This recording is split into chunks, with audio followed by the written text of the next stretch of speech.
വിക്രത്തിൻ്റെയും വേദയുടെയും നാളത്തെ പ്രമോ വിശേഷത്തിലേക്ക് എല്ലാവർക്കും സ്വാഗതം കേട്ടോ.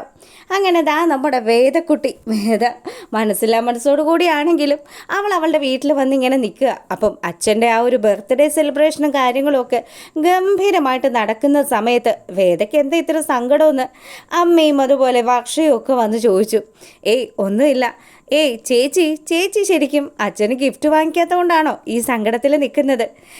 അതൊന്നുമല്ല, എനിക്ക് മറ്റൊരു കാര്യം നിങ്ങളോടൊക്കെ സംസാരിക്കാനുണ്ടെന്ന് പറഞ്ഞ് വേദ നമ്മുടെ വിക്രത്തെക്കുറിച്ചുള്ള കാര്യങ്ങൾ പറയാൻ തുടങ്ങിയതും അപ്പം തന്നെ ശങ്കരനാരായണൻ വന്നു. അതെ മോളെ, എന്ത് കാര്യമാണെങ്കിലും അതൊക്കെ നമുക്ക് പിന്നീട് സംസാരിക്കാം. ഇപ്പം നമ്മളെല്ലാവരും സന്തോഷത്തോടു കൂടി നിൽക്കേണ്ട സമയമാണ്. നീ മടങ്ങി വന്നില്ലേ, നീ ഞങ്ങളുടെ ജീവിതത്തിലേക്ക് തിരികെ വന്നില്ലേ, ഇതിപ്പോൾ എന്ത് സന്തോഷമാണ് ഈ അച്ഛനും അമ്മയ്ക്കും മുത്തശ്ശിക്കും ഒക്കെ കിട്ടാനുള്ളത്. അല്ലച്ച, എനിക്ക് പറയാനുള്ളത് നിങ്ങളൊന്ന് കേൾക്കെന്ന് പറഞ്ഞു. അങ്ങനെ ഇവർ സംസാരിച്ചുകൊണ്ട് നിൽക്കുക.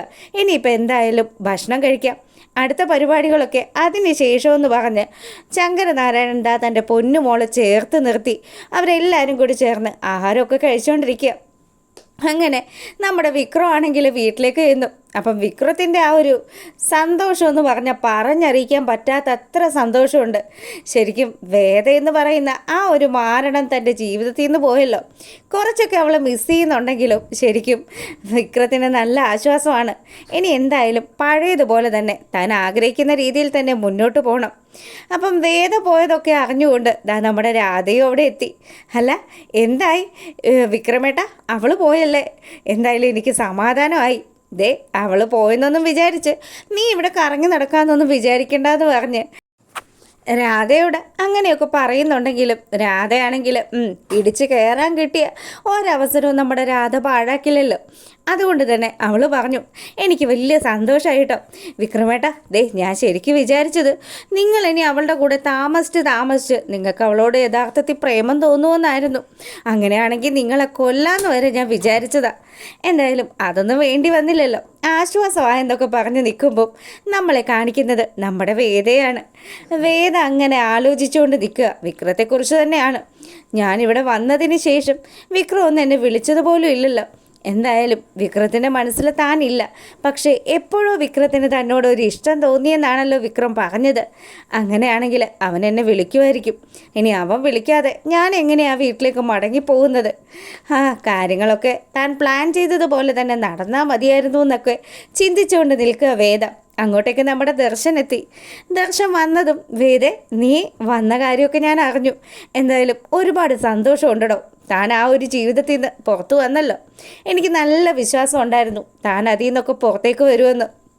എന്തായാലും വിക്രത്തെ പോലെയുള്ള ഒരു ഗുണ്ടയുടെ കൂടെ ജീവിച്ച് ജീവിതം പാഴാക്കേണ്ടതല്ല താൻ. തനിക്ക് ഒരുപാട് നല്ല കാര്യങ്ങൾ ചെയ്യാനും നല്ലൊരു ഭാവിയും മുന്നിലുണ്ട്. താൻ ഇനി പഴയ കാര്യങ്ങളൊന്നും ആലോചിച്ച് വിഷമിച്ചൊന്നും ഇരിക്കണ്ട.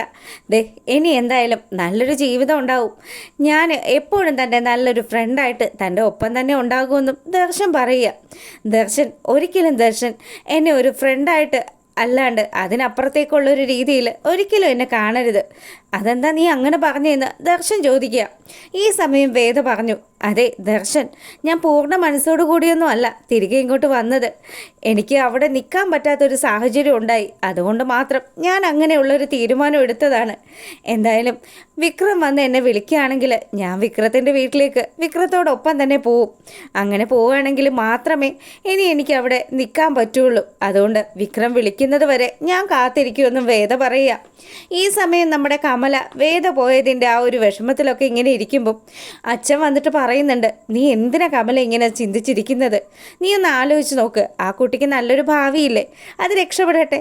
എന്തിനാ ഇവിടെ നമ്മുടെ ഈ ഇടയിൽ കിടന്ന് അത്രയും വലിയൊരു വീട്ടിൽ അതും ഇത്രയും വിദ്യാഭ്യാസമുള്ളൊരു കുട്ടി നരകിക്കുന്നത്?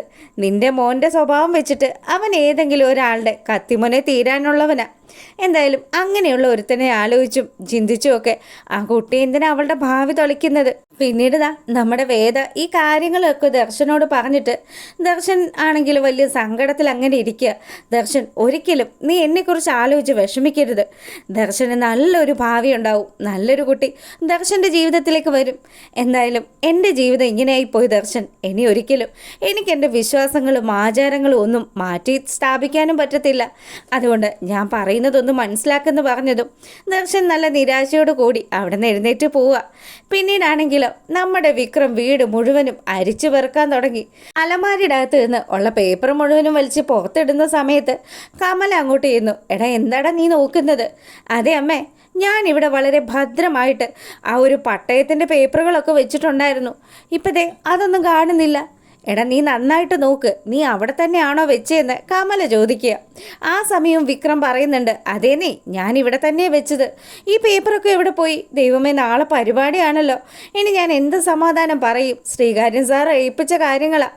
എന്തായാലും ശ്രീനിവാസൻ സാറ് പറയുന്നത് പോലെ തന്നെയാണ് ഞാൻ ഇതുവരെ മുന്നോട്ട് പോയത്. അതിൻ്റെ ഇടയ്ക്ക് സാറാണെങ്കിലും ആ വേദയും കൂട്ടിയിട്ട് വരണമെന്നും പറഞ്ഞു. എന്ത് ചെയ്യാനാ, വേദ പോയ കാര്യമൊന്നും ഞാൻ സാറിൻ്റെ അടുത്ത് പറഞ്ഞിട്ടുമില്ല.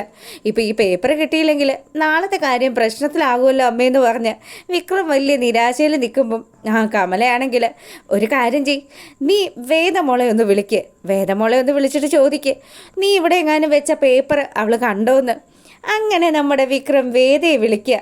അപ്പം വേദയാണെങ്കിൽ വിക്രമാണ് വിളിച്ചതെന്നൊക്കെ മനസ്സിലായി. എന്നാലും അവൻ്റെ മുന്നിൽ തോറ്റു നിൽക്കാൻ പാടില്ലല്ലോ. അതുകൊണ്ട് തന്നെ, അല്ല ആരാ എനിക്ക് മനസ്സിലായില്ലല്ലോ.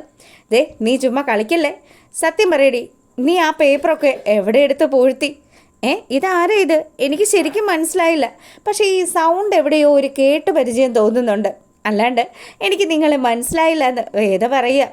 ഈ സമയം നമ്മുടെ വിക്രം നല്ല ദേഷ്യത്തോടു കൂടി പറഞ്ഞു, എടി വേദാളമേ, നീ ഇവിടുന്ന് പോയിട്ടും നിൻ്റെ ഈ കുറുമ്പിനൊരു കുറവുമില്ലല്ലേ? നീ എന്തിനാടി എന്നെ ഇങ്ങനെ കഷ്ടപ്പെടുത്തുന്നത്? അതെ, വിക്രം എന്താ പറഞ്ഞു വരുന്നതെന്ന് വേദ ചോദിച്ചു. അപ്പം നിനക്ക് ആളെ പിടികിട്ടി. പിന്നെ അല്ലാണ്ട് ആളെ പിടികിട്ടാണ്ടിരിക്കുമോ? നിങ്ങളല്ലാണ്ട് ആരാ എന്നെ വേദാളോ എന്ന് വിളിക്കുന്നത്? അതുകൊണ്ട് എനിക്ക് ആളെ മനസ്സിലായി. അല്ല, എന്താ മോൻ വിളിച്ചത്? എന്നെ തിരികെ വിളിക്കാൻ വിളിച്ചതാണോ എന്ന് ചോദിക്കുക. അപ്പം വിക്രം ആണെങ്കിൽ നല്ല ദേഷ്യത്തിൽ, ദേ ഞാനൊരു കാര്യം പറഞ്ഞേക്കാം, നീ എൻ്റെ പേപ്പറൊക്കെ അടിച്ചു മാറ്റി കൊണ്ടുപോയല്ലേ? സത്യം പറയൂ, എനിക്ക് നാളെ ശ്രീകാര്യൻ സാറിനെ ഏൽപ്പിക്കാനുള്ള പേപ്പറുകളാണ്. അതുകൊണ്ട് നീ ആ പേപ്പർ മര്യാദയ്ക്ക് ഇങ്ങ് തന്നേക്കണം. അതെ, എനിക്കറിയില്ല, ഞാൻ നിന്നോട് അന്നും പറഞ്ഞു ഇന്നും പറയുന്നു, നീ വന്ന് എന്നെ തിരികെ വിളിക്കണം. നീ വന്ന് വിളിച്ചാൽ മാത്രമേ ഞാൻ നിൻ്റെ കൂടെ എന്ത് പരിപാടിക്കും വരുള്ളൂ. അങ്ങനെ വിക്രം നമ്മുടെ വേദയുടെ മുന്നിൽ മുട്ടുകുത്തുന്നതാണ് എന്തായാലും നാളത്തെ വിശേഷം. അപ്പോൾ ഇഷ്ടമായിട്ടുണ്ടെങ്കിൽ ലൈക്ക് ചെയ്യണം കേട്ടോ. എല്ലാവർക്കും നല്ലൊരു രാത്രി ആശംസിക്കുകയാണ്. മൗനരാഗത്തിൻ്റെ പ്രൊമോ വിശേഷമായിട്ട് നമുക്കൊരു 10:30 ആകുമ്പം വരാം. അപ്പോൾ ഓക്കെ, ഗുഡ് നൈറ്റ്.